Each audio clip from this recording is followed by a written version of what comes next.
Hello, everybody. Welcome into the Fantasy Pros Football Podcast. I'm Ryan Wormeli, joined on this Friday morning by Derek Brown and Pat Fitzmaurice. Fellas, we are talking Week 11 key questions. I do have to reveal to everybody what we were just talking about before the show started recording. Derek Brown, D-Bro, does not think More Than a Feeling is Boston's best song. No, it's definitely not. Foreplay a long time, baby.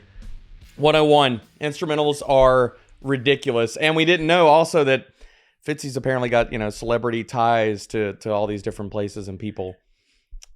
I just used to work with someone related to one of the Boston members, but I was on drumline in high school, and senior year we did kind of like a rock band themed show for our kind of marching performance that year, and we started off with Foreplay from Boston, and it was it was great. We did that. We did Black Magic Woman. We did Roundabout. We did one other song. It's been a while, obviously. So dude, Rock Band takes me back. But yeah, we did that makes me. Oh my god, man! Like I remember so many different nights and so many different beverages and playing drums and being like, oh yeah, I could do this on stage. We've talked before. Like I'm not good at I don't know music trivia very well, and I'm not the type of person who'd be like, oh, that person's saying that person, and these are the names of the members in those bands. But I do really enjoy older music. Like my mom got me really into Fleetwood Mac growing up. Like Jim Croce is one of my favorite artists. I love like Boston and kind of some of those older school, the types of the bands that you would see on a game like Rock Band. Which you're a closet geriatric. This is a great classic rock podcast. We should occasionally talk about football just for a change of pace. That would be yes. We're like a minute into the show. It's not like we spent 10 minutes on that, but we will dive into some football here. This is our Friday show. All of our weekly consensus rankings and tiers can be found at fantasypros.com/rankings. If you're juggling multiple fantasy football teams and feeling overwhelmed, Fantasy Pros will help you simplify things. With Fantasy Pros Multi-League Assistant, you can see the latest news, notes, and rankings for every single player across all your teams. It's all in one spot, making your path to victory clearer and easier. Dive in and let us help you dominate all your leagues with the Multi-League Assistant at fantasypros.com/myplaybook or on the Fantasy Football My Playbook app. All right, I guess we'll get into the questions. Otherwise, Fitz is going to get ornery. Question number one. Actually, you know what? I jumped the gun. I do want to very quickly talk about Thursday Night Football. D-Bro, you were kind of mentioning it before we started recording that this is kind of how you thought the game was going to play out. Eagles 26, Commanders 18. It was a pretty poor performance by this Commanders offense, particularly the passing game. As of the end of the third quarter, there was nobody besides Austin Eckler with more than one catch. Only one wide receiver even had a catch. I think it was one catch for 4 yards to Noah Brown through three quarters. I mean, it was just everything was near the line of scrimmage. Everything was going to the running backs or was a run itself. From the way you described, this is how you expected to pan out. You're not concerned about the Commanders offense? I'm not concerned about the Commanders' offense. So I wasn't surprised about how the game played out. I thought the Eagles were going to win the entire time. I thought they were going to run the ball very, very effectively. Actually thought the Eagles would beat the Commanders by more than they did, actually. But a few things about the game, man. Like, Cliff Kingsbury just looked like he went back to the Week 1 playbook. It was like run, screen, don't look downfield. Now, whether that was Cliff being Cliff or a function or a result of Jaden Daniels and his health, because I know Dan Quinn came out after the game, talked about, okay, the ribs aren't a problem. Dude, if you watch the game, the ribs are a problem. Like, Jaden Daniels did not look like he looked tentative anytime he was forced to run. He didn't look dynamic. There's nothing wrong with his legs. He looked like he was basically bracing for hits. And the other thing about it, from the pocket, you saw it as well. Like, how many passes last night did he skip in front of receivers? And that's not, I mean, Jaden Daniels has shown throughout the rest of this season that basically, like, he can get it done as a passer. So I think the ribs are more of a problem than the Commanders are letting on. I don't know how much that impacted the game plan, or it was just a poor game plan walking into this game from Cliff Kingsbury. But the Eagles winning, and quietly, I would say the second half in a dominating fashion, the way they did that didn't surprise me. the way that the Commanders' offense, to a large extent, the way it operated, did surprise me immensely. Yeah, Fitz. 32 passing attempts from Jaden Daniels. 16 of them went to either Austin Eckler or Zach Ertz, to give you a sense of the game. What was your major takeaway coming out of this one? Yeah, remember how terrible these two pass defenses were at the end of last season? Like, these were two of the most atrocious pass defenses in the league. Huge improvements by both. And like the Eagles, I think, are now just a bad matchup in the passing game for people. Like this, at the beginning of the season, like if you had a quarterback going against the Eagles, you were probably excited because after what we saw late last year, but Quinyon Mitchell, Cooper DeJean, like those guys have really helped with the pass coverage. The pass rush looks more fierce than it was late last year. And Washington's pass, you can still run on Washington, but man, like night and day with their pass defense too. So that was kind of my takeaway. Like, I don't think it was necessarily just disappointing quarterback play. Like, it's a higher bar for quarterbacks to clear going against these two defenses these days. I can't wait to see, not the final form, because I can't wait to see what the Commanders' defense looks like after another draft class and free agency, because they've got so much money to spend after this season. Dude, I can't wait to see what this defense looks like, even when they get Marshawn Lattimore fully healthy. Like, Dan Quinn has moved more towards, it was kind of feeling it out and trying to make things work. A lot of too high coverage to begin the year. The last 3 to, I think it's 4 weeks, tons of single high, a lot more man coverage. And Lattimore is a player, like, we've seen it in stretches, man. Like, when teams or defenses allow him, the coordinators allow him to man up and shadow, he's been extremely good at that. So in this defense, I think we're going to see a lot more man coverage, and I can't wait to see what it looks like in 2 to 3 weeks from now. Yeah, the fact that Washington already has the offensive line largely built, like all they need to do is pass catchers and defense, and they have so much money to do that. So I totally agree. Also, Quinyon Mitchell is really, really good. How did the NFL let this happen? I don't know. I loved him in the draft. I couldn't believe he was falling. CB1. It's one of those Eagles CB1. always keep getting away with this. They can't keep getting away with this. It is very reminiscent of Sauce Gardner 2 years ago. Like, rookie season, defensive rookie of the year, first team all pro as a rookie, just looks like one of the best cornerbacks in football. Like, really, really impressive. All right, let's jump into our key questions. Colts at Jets is where we're going to start off. Indy is going back to Anthony Richardson. So, Fitz, what does this change for fantasy managers, for the Colts players, and for Richardson specifically? Where are you ranking him against the Jets? It has put the value of the Colts pass catchers in the dumpster, basically. I mean, like, their value has gone up in a puff of smoke. We were excited about the passing volume with Joe Flacco. Here's what the passing volume is going to look like with Anthony Richardson. He has played 5 full games this season. He's averaged 11.2 pass completions in that span. And now they get Michael Pittman back, so this very small pie is being chopped up more ways. Like, I've got Josh Downs ranked wide receiver 39 this week in half-point PPR. And I consider Pittman, Alec Pierce, Adonai Mitchell, those guys are just completely unplayable. As for Richardson, like, tentatively ranking him quarterback 20, I'm still like optimistic long-term, but like the Jets, I know their defense has been a little disappointing. Still a pretty good pass defense, though. Whatever Richardson does for fantasy, I think he's going to have to get it done on the ground this week. Debra, do you agree that Josh Downs is the only Colts pass catcher worth starting? I do. With Michael Pittman, I mean, I don't think he's still fully healthy. Alec Pierce has been so hit or miss. Like, Alec Pierce is one of those players we'll look back at the end of the season and say, oh, look at these season-long numbers. And it's like, when did you ever start him? Or how many times did you actually start him whenever he popped off for a big game? Probably never. So I'm a little bit higher on Josh Downs than Fitzy is. I agree with the other pass catchers in this offense, but I've got Downs at wide receiver 30. Part of this is to what Fitzy highlighted at the end there. This pass defense has not been the same, man. Like, since they got rid of Robert Saleh, this pass defense has not been as good since week 6. They're allowing the 8th highest yards per attempt, the 4th highest EPA per dropback, especially to slot wide receivers is where they're giving it up. Like, since week 6, again, kinder matchup, like 10th highest PPR points per target to slot receivers. So I think Downs is a strong wide receiver 3, although I do think that the pass game volume is going to come down.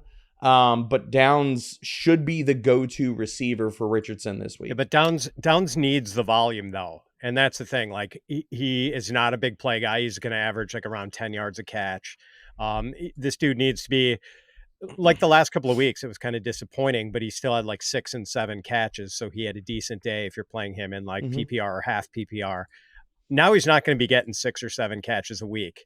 And unless he pops off a big play, which is really not his forte, I don't know. I think you're going to be left with marginal flex value. Just quickly, Fitz, since everybody's starting him anyway, are we more excited about Jonathan Taylor with Anthony Richardson back? Yeah, theoretically. I mean, we didn't see as much of it early in the season as I would have liked. Like, I thought there was going to be a lot of cool-looking RPO stuff from this offense. And, like, I don't know how much of that we really saw early in the year. So, I mean, hard to say. Like, I don't know if it's an upgrade for him. Like, he looked fantastic last week with Joe Flacco. You know, didn't get in the end zone, didn't really do much as a pass catcher, so his fantasy day wasn't great, but Taylor looked amazing last week. D-Bro, any quick thoughts on Taylor?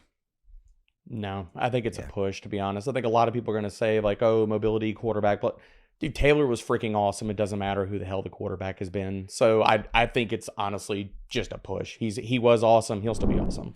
Let's go to Ravens at Steelers. Best game of the 1 o'clock Eastern window. This slate is so great because it's got a great game in the early slate, a great game in the late afternoon, and a great Sunday night game. So the whole day you're going to get some good football, hopefully. Ravens at Steelers is that game for the 1 p.m. Eastern window. Steelers have historically been really one of the only defenses to consistently limit Lamar Jackson. He hasn't played them that much considering how long he's been in the league. It's been a lot of he was out with COVID or had an injury or it was the last game of the season and they were resting starters. So we haven't seen this matchup as much as you might think, but when we do see it, Lamar has tended to struggle, at least relative to the rest of his career. But this is the best Lamar we've ever seen. So, Debra, what are your expectations for Lamar going up against this defense that has given him trouble in the past?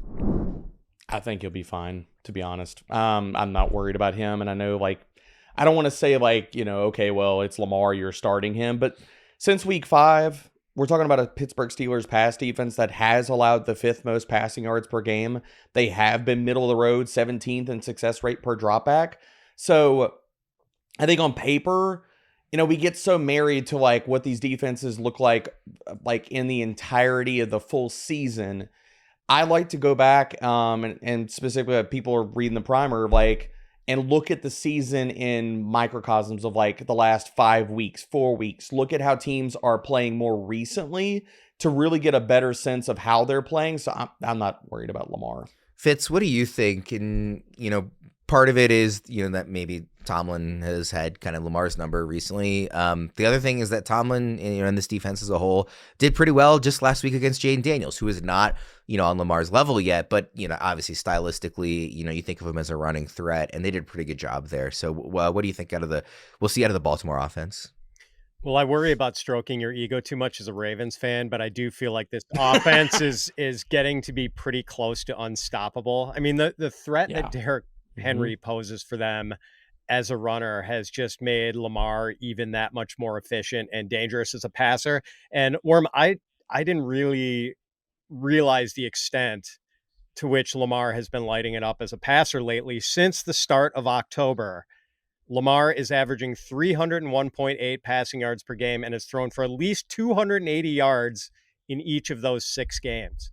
Like, he's putting up monster passing numbers and always gives you a little something as a runner too, at least a little something, if not more than a little something. So, man, like Lamar has just been, you rolled Yahtzee if you drafted Lamar to be your quarterback this year. And it's just such a fun offense. Like if they can just, you know, I hate to say it, Warren, but like Super Bowl favorites, if they can just find a tourniquet for their pass defense. Yeah, if they can just be a middling pass defense, they can. I mean, the offense. It's the advanced stats too, right? Like DVOA has them historically high. I think Aaron Schatz said that Lamar's like his DVOA version of like a passing value metric, DYAR, I think it is like the gap between him and number 2 is like wider than the gap between 2 and like player 13 or so. I'm kind of butchering the stat, but it's something like that where he's just been. Passing alone has been amazing. D-Bro, any other thoughts on this passing attack? Deontay Johnson, revenge game maybe? No, I mean, dude, I think it's so funny that everybody like thought that Mike Tomlin was throwing shade at Deontay Johnson, or at least they tried to fire people up about that. Dude, Deontay Johnson ran 2 routes last week. Like, Yeah. Mike Tomlin's not telling any lies. Like, you got to be on the field for me to worry about defensive game planning against you, and Deontay hasn't done that to this point. But the big thing I'd like to talk about, Worm, just real quick, is that I'll own some of my previous statements about Monken and this passing offense earlier in the season. They have really found their direction. They have really found their way. I think a lot of that has to do not just Lamar playing awesome, not just so many weapons around him. I think the offensive line figuring it out and finding their way has really helped this offense to be more functional, and it's really taken it to another level. Mark Andrews, whether we want to talk about like his health maybe, like, which has not been talked about, like the Ravens haven't come out and said like he was limited to start the season. We have seen a very different usage from Mark Andrews, especially last week and the last few weeks. But this is arguably the best offense in football right now. Like, they have so many ways to beat you. They have so many different weapons. And quietly, Rashad Bateman is balling the hell out, man. Like, he is looking like the player that I thought he was when he was a prospect. Finally healthy. His role's changed in this offense. I mean, their defense is terrible, but dude, you're going to have to score 30 to 35 points to freaking beat Baltimore right now. I don't think it's even arguable that this is the best offense in football right now. Well, last that you never know, this team has had their struggles in January. Certainly, like, I'm not going to come out here and say they're Super Bowl favorites or anything like Fitz was alluding to, but as of right now, I don't think there's even a case against them as the best offense in football, just with what Lamar's doing. Not that there aren't other good offenses, and the Steelers' offense has been playing better too, especially since Russell Wilson kind of took over. I want to ask you guys quickly, just on the other side of this one, because a lot of people have talked about Russell Wilson, great matchup, this past defense stinks, and they're right. However, the two kind of areas where the Ravens struggle most, and obviously I watch a lot of Ravens defensive plays, middle of the field, where Russell Wilson does not throw and the Steelers don't make most of their hay, or these elite wide receiver ones, Jamar Chase, CeeDee Lamb, Rashee Rice when he was healthy, Devontae Adams in week 2. Those are the guys that have really burned the Ravens, or the middle of the field guys, and that's not really what the Steelers have unless you put George Pickens in that category, which I think he's still a tier or two below those guys. So, Debro, do we think that we're maybe overrating this matchup for Russell Wilson, given stylistically how they play?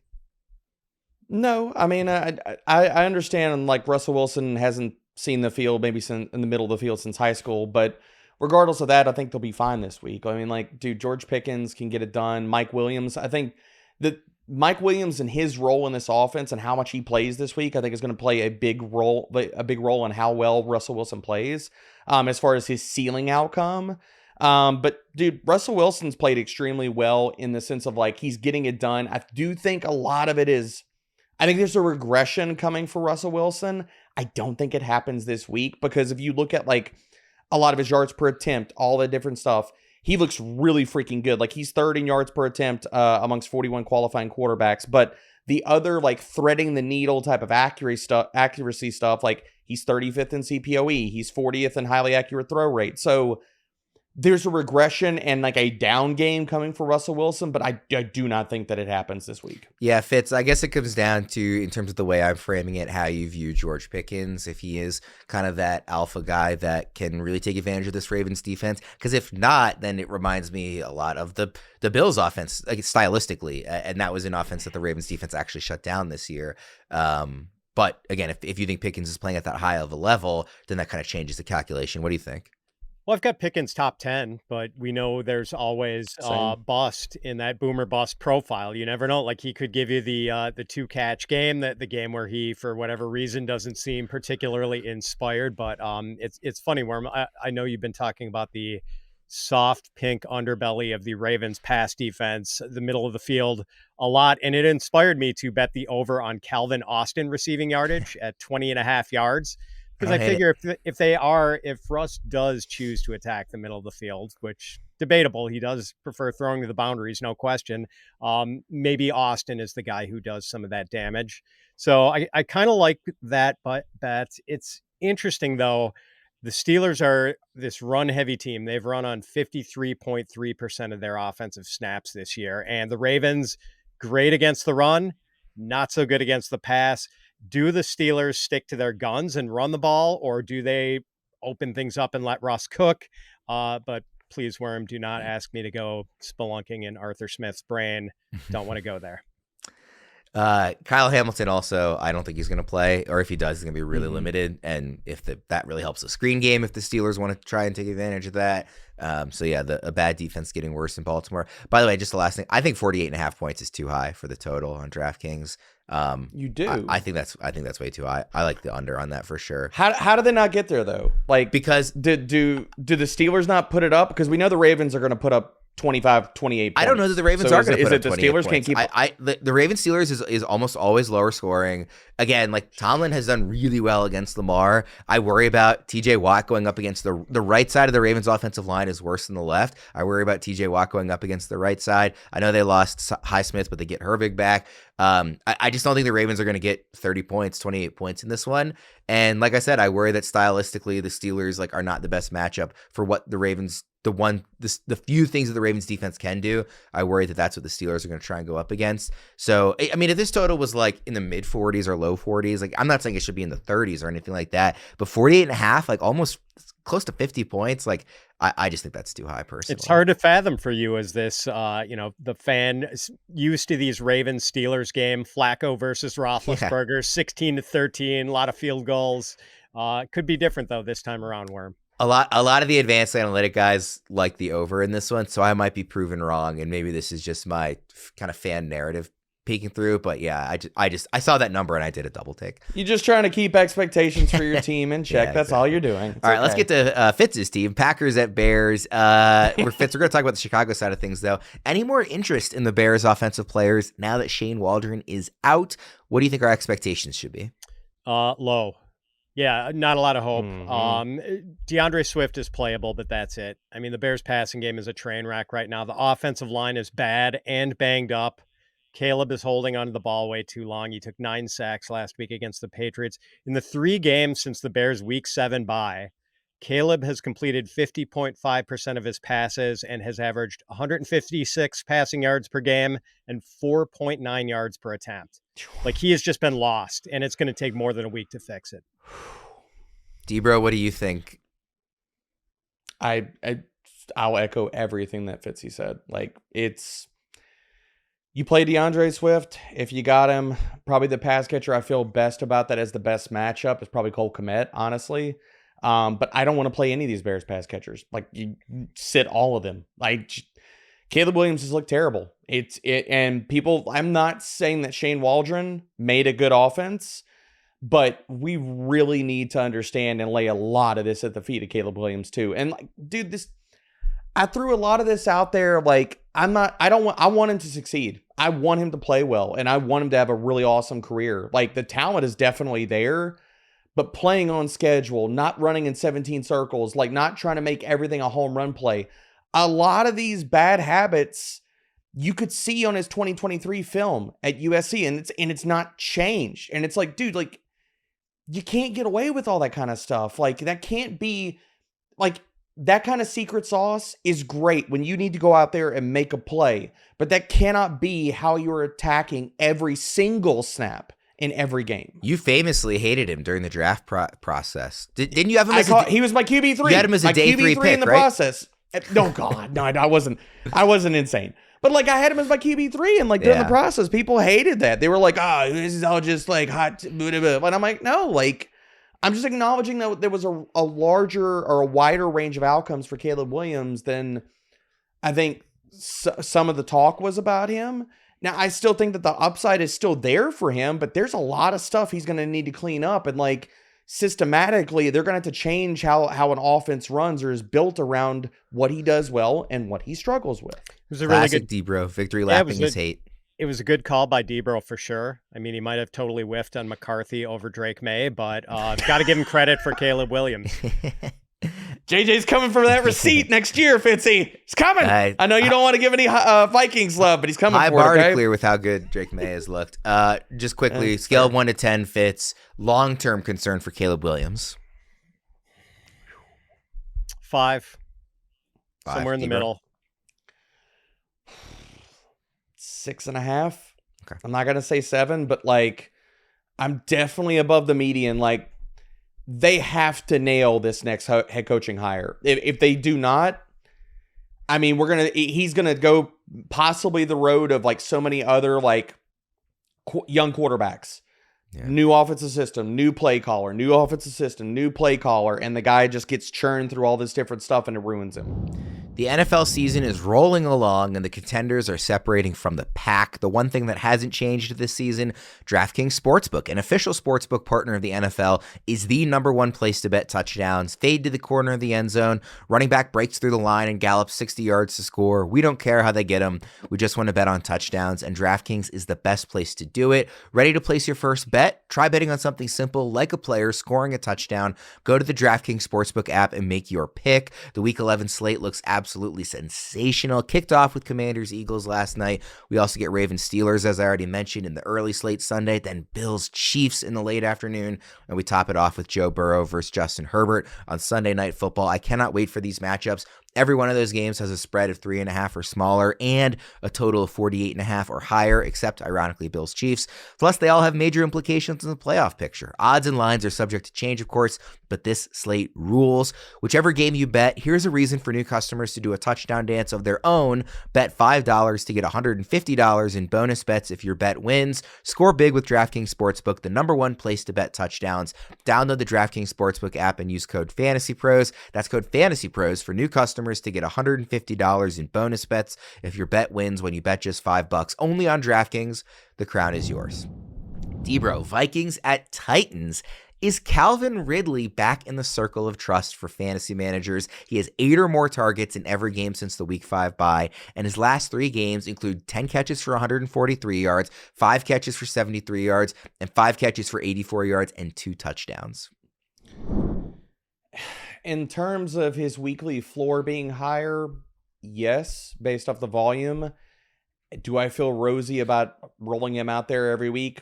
No. It's still a Will Levis-led offense. You're still giving that type of target quality on a weekly basis, which is not good. And the backup is not any better in Mason Rudolph. So the big thing I want to highlight about Calvin Ridley this week is that the coverage matchup specifically for him is going to be tough. He's been much, much better this year against single high. Minnesota runs too high at the highest rate in the freaking NFL. Against too high, Calvin Ridley, 1.4 yards per route run. So I think the target volume is going to be there. I don't think the big day is going to be there for Calvin Ridley. And I mean, again, like purple haze, baby. Like, do we not think that the Minnesota Vikings defense is going to make Will Levis's life a living hell this week? That's going to happen. Fitz, what do you think? Based on the rankings I'm looking at here when they were last updated, you are several spots higher than Debro on Calvin Ridley. So are you expecting a bigger day than he is? I am. And maybe the efficiency is down a little bit against, this Vikings team. But the Vikings have allowed a lot of receiving yardage to wide receivers. And over the last 3 weeks, not only has Calvin Ridley had, 300 yards in his last 3 games, I care more about the target share. It's 34% over his last 3 games. Mm-hmm. Like, he is a true alpha receiver now. It's amazing. Like, a month ago, you could not start either Calvin Ridley or DeAndre Hopkins in fantasy. And now they're both like solid wide receiver 2s, like guys you want to get into your starting lineup every week. So, like for me, he's back in the circle of trust. And we talked about this on the Start Sit Show, Worm. There are a lot of fantasy managers who have a lot of scar tissue related to Calvin Ridley. And, you just got to pick that scab and roll with it, man. Like, this isn't a true alpha receiver right now.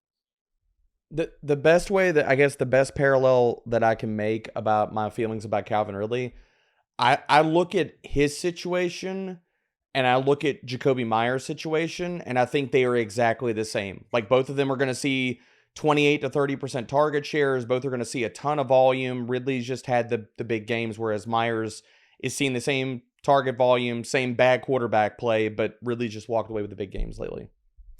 Yeah, he is one of those guys that I have scar tissue from, for sure. Debro, do you have like a player that has burned you enough times on starting them the wrong weeks? Is there one that comes to mind for you?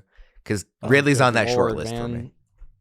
Ridley's on the short list for that. The guy that I feel like I haven't gotten right nearly enough. Like, I pegged the really big game that he had against New England Did not see the one against the JSN has been flummoxing me this year. Like, I feel like I got the one big game against New England right, but the other one I totally whiffed on. So, yeah, it's been, when do you feel good about playing him? Let's go to Browns at Saints, and we didn't really talk about this guy on the Start Sit show. I wasn't on the waiver wire stuff in the early part of the week, but I know a lot of people on Sunday were talking about we cannot actually, in good conscience, recommend this guy, but I have to ask, considering the game he's coming off of, are we starting Marquez Valdes-Scantling coming off his 3-catch game for 109 yards and 2 touchdowns? Fitz, where are you ranking MVS? He's outside the top 50 for me. Not too far outside the top 50. I've seen too much of the MVS show in Green Bay. There are moments, but there's also a lot of misery, and it's always going to be a wide range of outcomes for him because the target counts are unpredictable and usually on the lower side, and he has this high average depth of target. So there are going to be shot play opportunities for him. And when he cashes in a couple like he did last week, it looks glorious, but then he's going to let one clang off his hands. There are going to be a couple that the connection just isn't on targets. So, no, I don't think you can start him with any comfort level. I got to say, though, Debro, as a Saints fan, for all his warts, Derek Carr throws a really pretty deep ball, man. Like, that guy can spin it. It's one of the few freaking things he does well. Debra, what do you think about MVS this week? I've got him as a wide receiver 4. I got him at wide receiver 47. I agree with pretty much everything Fitzy said. The one thing I'll add here on MVS is to the point of like Fitzy talking about like, okay, as far as the high average depth of target, the reason I'm higher than Fitzy and I have him as a wide receiver 4, and I think there is a ceiling outcome this week, is because the correlation is true. Is you play MVS versus teams that suck versus deep balls, that are bad versus deep ball passing, and the Browns quietly have been terrible versus that. Like, they're allowing the 5th highest passing yards or deep passing yards, and they've allowed the 7th highest deep passer rating. And speaking of Derek Carr's deep ball, it's good. And so I think there is a ceiling opportunity for MVS. But if you're playing him, just know that the reality of him getting you 16 points or saying like, 2 for 80, the reality of him getting you 1 for 5, as far as like 1 reception, 5 yards, is just as real as the ceiling outcome. Yeah, I don't think there's really much more to add on MVS. Obviously, great game last week, still only 3 catches. He's wide receiver 51 in ECR right now for a half PPR. So Debro a couple of spots higher, but not like he's aggressively ahead of consensus on this one. We're all kind of on the same page here. Let's go to Seahawks at 49ers. Obviously, good game for the NFC West. The late afternoon slate, not just Bills Chiefs. It's all some really interesting games here. We'll get to all of them.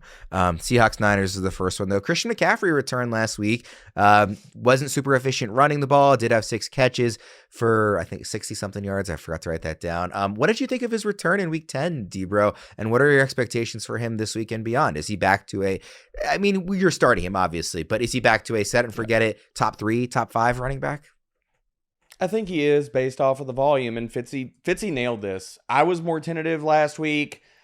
Fitzy was all over this the entire week. Like, if he comes back, he's coming back to his role. They're not going to limit him, and I was wrong. I was absolutely wrong. Dude, he played 88% of the snaps. He had 19 touches. Like, 6 catches for 68 yards, by the way, was the number. RB10 for the week. And that was basically with because he didn't score a touchdown. I'm not wrong in that, right, guys? Correct. Like, No if he touchdown. scores a touchdown, he's a top 3 option for the freaking week. So I will say that he did look like a guy that was in his first game back. Like, the receiving utility is always going to be there. Like, he can roll out of the bed and like get 3 for 40 through the air. But like, the fact that in the early downs, he didn't force any missed tackles and he only got 1.46 yards after contact per attempt, I think is more indicative of where he's at right now. So volume, touchdown equity, pass game roll, all those things are going to be awesome. But I think that we're still going to have to see, like, he's going to be rounding into form. Now, Seattle could make him look amazing this week because their run defense is bottom 5. So they're probably going to boost a lot of these tackle breaking metrics for him, though. Fitz, CMC is back at RB1 in ECR. So everybody kind of saw what they needed to see to slide him right back in that spot, even ahead of guys who've been doing it all year, like Derrick Henry, like Saquon Barkley, who we already saw play last night. they're all behind Christian McCaffrey right now in the rankings. And so are we just kind of full steam ahead as if he had never been hurt? Yeah, he's my RB1. I did move him. I initially Same. had Saquon RB1, and regretfully, Same. I moved McCaffrey ahead of him. Kyle Shanahan just can't resist giving CMC more touches than a man of his stature should probably be getting. But yeah, I thought it was going to be like 15 or 16 touches last week. It was actually 19. We're rolling with him. And, by the way, you also have to roll with Debo in this matchup. Debo just crucifies the Seahawks whenever he plays them. Like over his last 4 games, Debo's been over 100 receiving yards in 3 of them. And I think his low water mark was like 78 yards. Like Debo just destroys Seattle. Debro, you mentioned that one of your maybe scar tissue guys is Jackson Smith and Jigba. Where are you ranking him this week in this matchup with DK Metcalf likely returning? I've got him as wide receiver 34. I think he's going to get a lot of targets, but I don't think he's going to. I don't know if he's going to do very much with them. DK Metcalf is going to be the primary option, and this all comes back to, like, again, the coverages. Like, since week 4, 49ers have had 55% of the defensive snaps have been single high. The target share really, really moves in the direction of DK Metcalf when Seattle faces single high, and Jackson Smith and Jigba has not been great. I mean, 1.25 yards per route run. San Francisco's also been very good against slot wide receivers, like 11th fewest fantasy points per game. So I think we're gonna see one of those kind of 4 or say 5 catches for 50 type of days out of JSN this week. By the way, is there anything official on Metcalf? I mean, I know we're all like very much assuming he's back this week. I didn't see. He practiced in full. Okay, yeah. So, I mean, I think he's going to be a full. That's what I game, thought. man. I just want to make sure I didn't miss Yeah. anything. Yeah, Fitz. I mean, the last time we saw JSN, he looked really good and looked like he was deserving of getting a whole lot more workload, but that was without DK Metcalf. So where are you ranking him this week? Right, 180 yards and the 2 touchdowns against the Rams. And I want to be optimistic because that looked spectacular. But I'm pretty much right where Debro is. I've got him at wide receiver 33. The thing is, he's played 7 games with DK Metcalf this year. He has topped 51 yards in just one of those 7 games with Metcalf. That was the Patriots game, I think. I think so. And where you guys are ranking DK Metcalf doesn't change based on the last thing we saw from JSN, right? You think he's still solidified enough that whatever JSN does isn't going to impact him? Or do you think maybe they try and split that difference a little bit more? DK Metcalf's the alpha this passing attack. I mean, I agree. I just wanted to ask because, again, JSN did look amazing last time we saw him. Where do you have DK this week, Fitzy? 14. That might be a little. We're basically hand-holding. Might be a little too low, but, he's a guy you're unquestionably starting. In ECR, he is wide receiver 13. So right in that same spot. Guys, low testosterone affects about 30% of adult men in America. Are you feeling the drag of fatigue, noticing a dip in muscle mass, or sensing a slump in libido? If so, it's time to get your testosterone levels tested. If you have low T, Kyzatrex is an FDA-approved pill that's changing the game in testosterone replacement therapy. In fact, Kyzatrex restored testosterone levels in nearly 9 out of 10 clinical study participants, and its unique formulation bypasses the liver to avoid liver damage. It's time to break free from injections, pellets, and gels. Choose Kyzatrex and take a step toward being the hero of your life again. To see if you qualify, visit Kyzatrex.com and take the low T quiz today. That's KYZATREX.com. By prescription only, Kyzatrex is a controlled substance and can be a target of abuse. Kyzatrex is not for use in pregnant women or men with prostate or breast cancer. Safety and efficacy in those younger than 18 is not known. Tell your doctor about all medical conditions and medications. Serious side effects could include increased blood pressure, worsening prostate symptoms, increased risk of prostate cancer, blood clots in the legs or lungs, decreased sperm count, liver problems, enlarged or painful breasts, and breathing problems while you sleep. Common side effects include swelling of the ankles, feet, or body, increased red blood cell count, and increase in prostate-specific antigen or PSA levels. PSA is a test used to detect prostate cancer. Report these symptoms to your doctor. Call your doctor to learn more about Kyzatrex. For questions or more information, visit www.kyzatrex.com or call 1-833-949-5040. All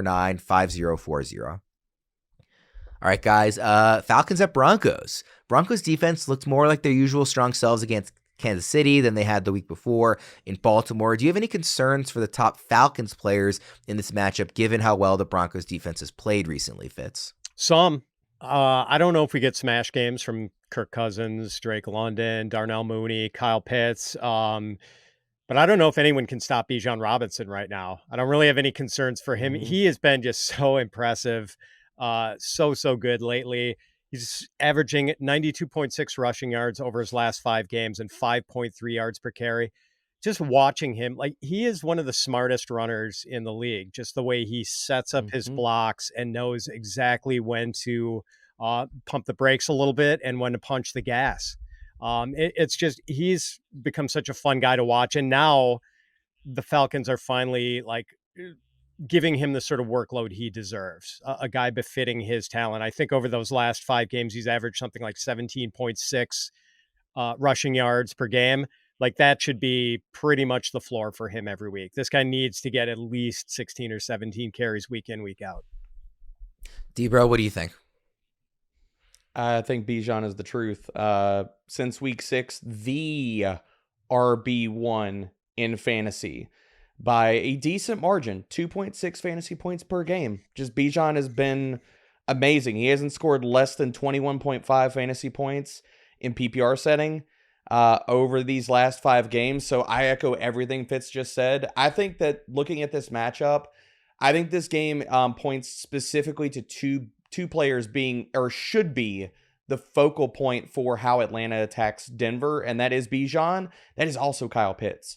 The secondary for Denver has been very, very good. The coverage structure for them really leans itself to Kyle Pitts. Denver runs single high at almost 59% of the defensive snaps. Kyle Pitts versus single high, 2.83 yards per route run.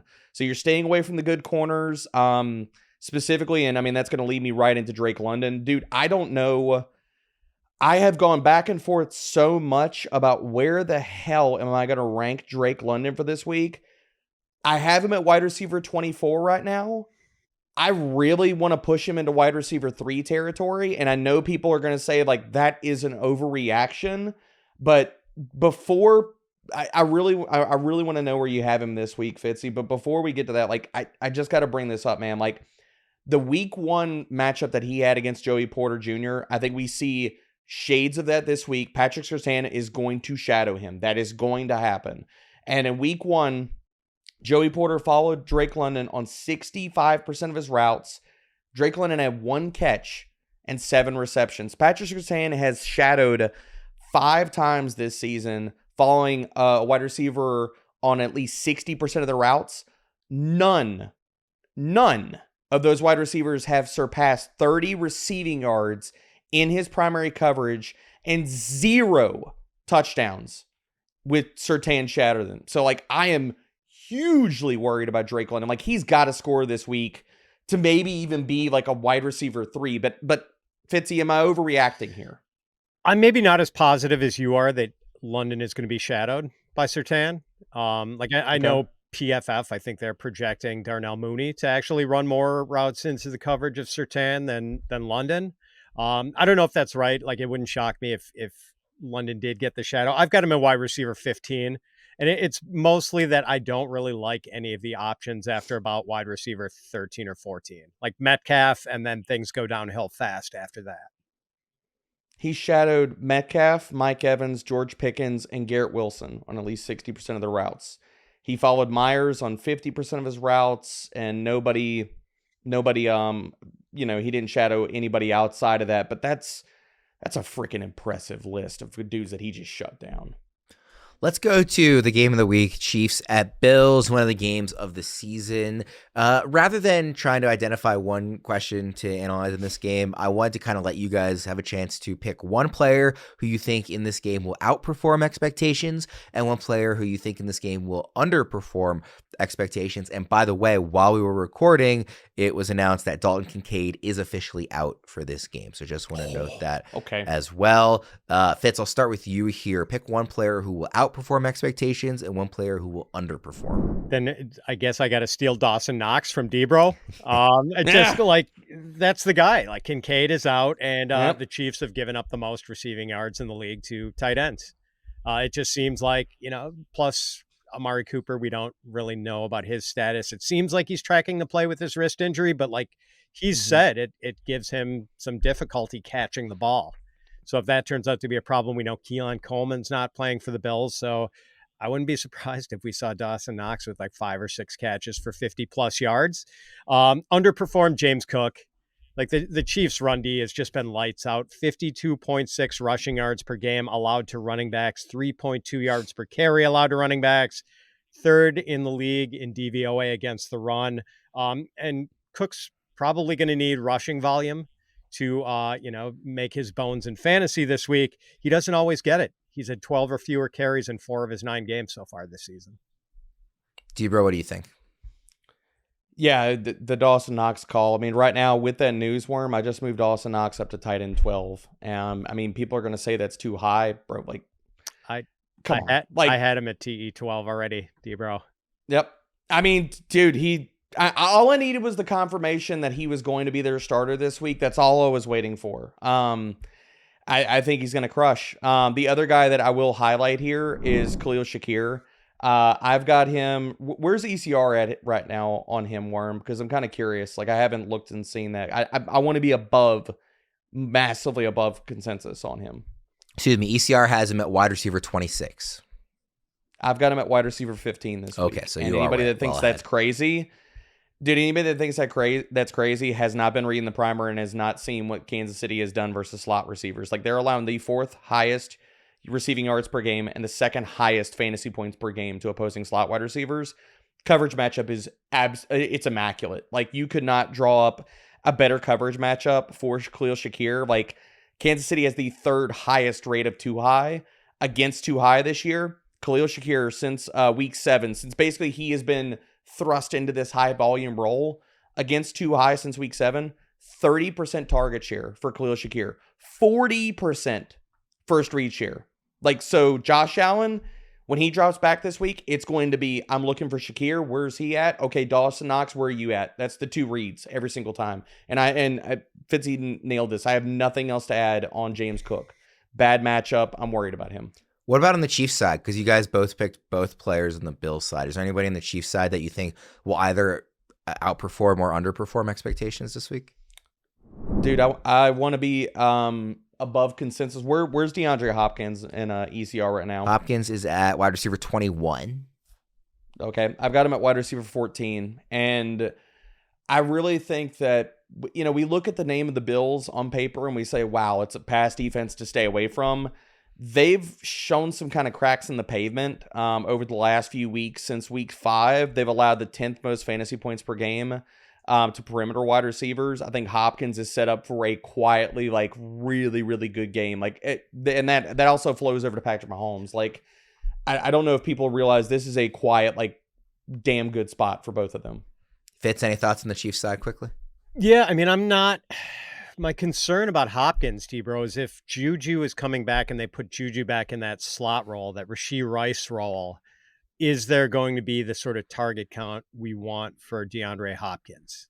You know what I mean? Like, is he going to get peppered in the same way if Juju is back? And, like, I don't expect Juju to be getting a full Rashee Rice target load now that, Kelsey has been taken out of mothballs and Hopkins is there. But I do wonder if targets maybe get chopped up a little and we can't count on Hopkins for even like 7 or 8 targets.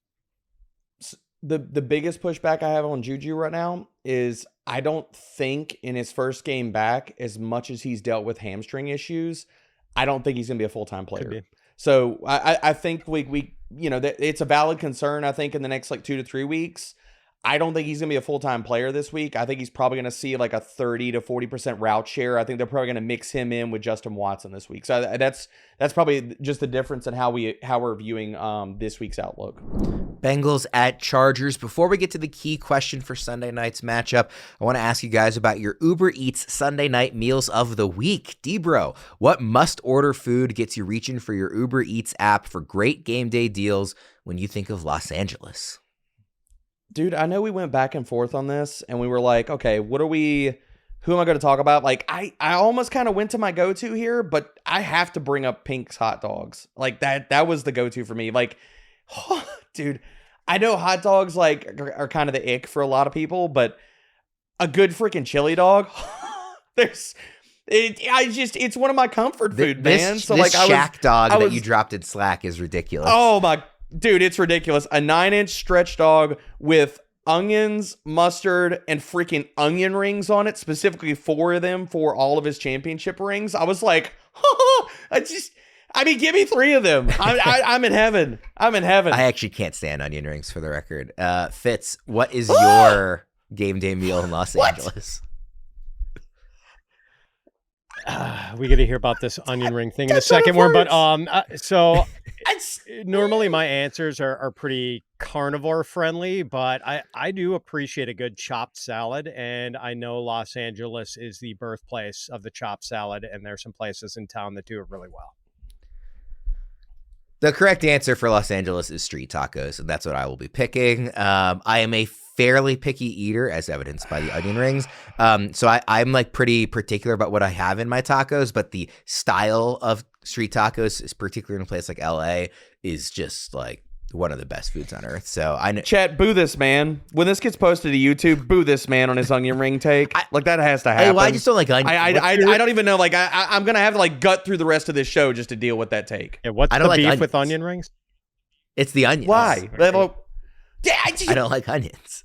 I don't like that. So remember, as we've talked about before, I don't have a sense of smell, so texture is very important to me. And when I bite into an onion, it feels like even like a small piece of an onion, like chopped up or whatever, it's like nails on a chalkboard to me. Like I just can't stand. Is it like the crunchy, like? Or I just don't like the texture of onions. I don't know what onions and tomatoes are like the 2 big ones that like, and they're in a lot of stuff, which is unfortunate. But yeah, that's my only beef with onion rings. I mean, it's not unfortunate for you because you're not eating. The style of onion rings is great. I'm sure anything fried is awesome, but yeah, the onion itself, not for me. There you guys have it. Our Uber Eats Sunday night meals of the week.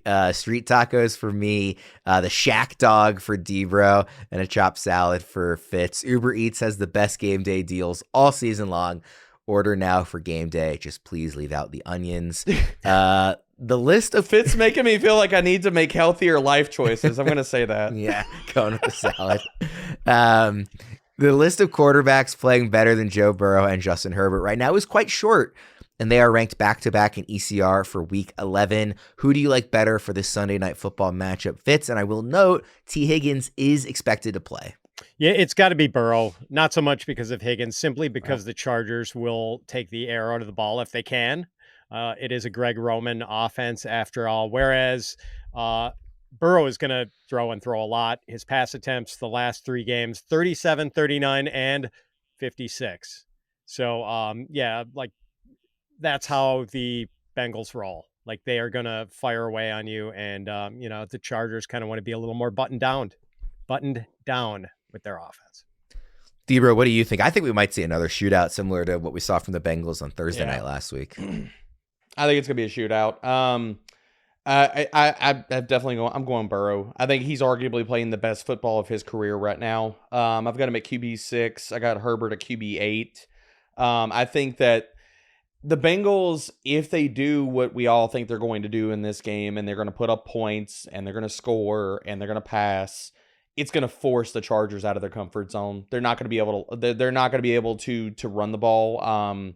I think as effectively as a lot of people think that they're going to in this one. Cincinnati's run defense has quietly been much better since Week 5. They're allowing the 5th lowest explosive run rate, 12th lowest missed tackle rate, and yards after contact per attempt. So I think that this run defense has gotten better.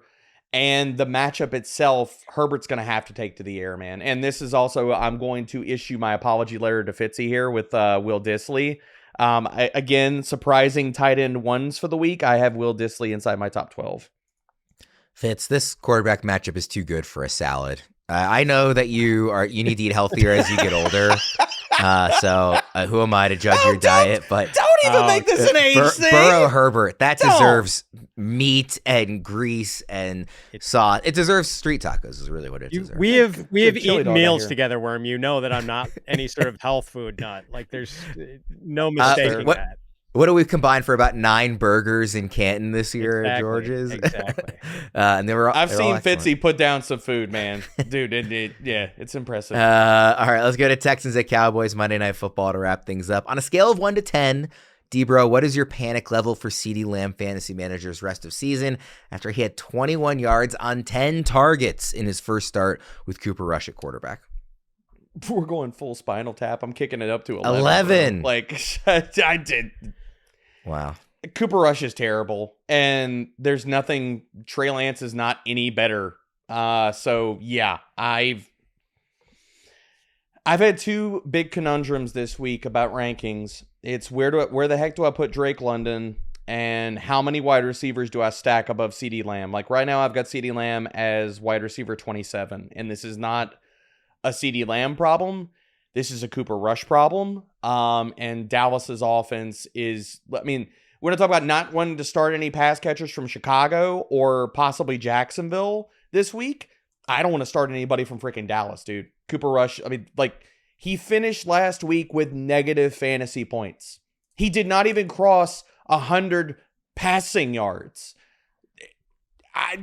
How do we feel any better about CeeDee Lamb this week and moving forward? I can't. Wide receiver 17 in ECR. D-Bro, too high, too low, or just right? High. It's way too freaking high. Fitz, what do you think? I've actually got him one spot higher at wide receiver 16. My panic meter might be broken because I'm getting the same 5 reading that I had for Caleb Williams. I might have to unplug it and plug it back in. Did you turn it off and turn it back on, Fitzy? Maybe things are going to continue to be bad for Lamb. Like, we can't rule that out. But, and I mentioned this before, possibly on the show, when Dak Prescott got hurt early in the 2022 season and Cooper Rush had to make 5 starts, Lamb averaged 6.2 catches and 76 yards in those 5 games. So those are good numbers. He had a couple of touchdowns in those 5 games. That's at least a little bit of reason to hold out hope for CeeDee Lamb. I will say that the schedule right now for Dallas is horrible. Like with Houston and Washington the next 2 weeks, especially if Lattimore gets healthy, it does open up that CeeDee Lamb probably has much better days. Like I'll be ranking him as a wide receiver 2 in weeks probably 13 through 15. They get the Giants, the Bengals, and then the Panthers, and then the Buccaneers in week 16. But do they get the Philadelphia Eagles in week 17? So I don't know how anybody's going to start him in fantasy championship week. By the way, we're about to wrap up, but just because you always give me a hard time for not knowing older movies, I have seen This Is Spinal Tap. It is good. It is not my favorite of the Christopher Guest mockumentaries. It's like probably my 3rd favorite. Best in Show is the best one of those, and I think A Mighty Wind is maybe even better than Spinal Tap. They're all very good. I love those movies, but I have seen Spinal Tap. Did your mom make you watch those movies while she was in town? No, she did not. Question has to be asked. No, my best friend in high school growing up was very into those. Best in Show was the first one I saw. That movie is. I saw Fitzy's face. He was thinking it too. And then I saw a bunch of the other ones from there. So those are great movies. I would strongly recommend them if anybody hasn't seen them. And I just wanted it on record because of how much you bring up the movie stuff I've seen. Fitz, do you like those movies? Because your pop culture takes are so I do love those movies. The mockumentaries are great, but Spinal Tap's always going to be my favorite. I mean, they just take every heavy metal trope and, skewer it so well. We started the show talking about rock music, and we ended it talking about This Is Spinal Tap. That's pretty fitting. Yes. We'll wrap up there. For Fitz and D-Bro, I'm Ryan Wormeli. Thank you, everybody, for tuning in. Best of luck here in Week 11, and we'll see you again next week.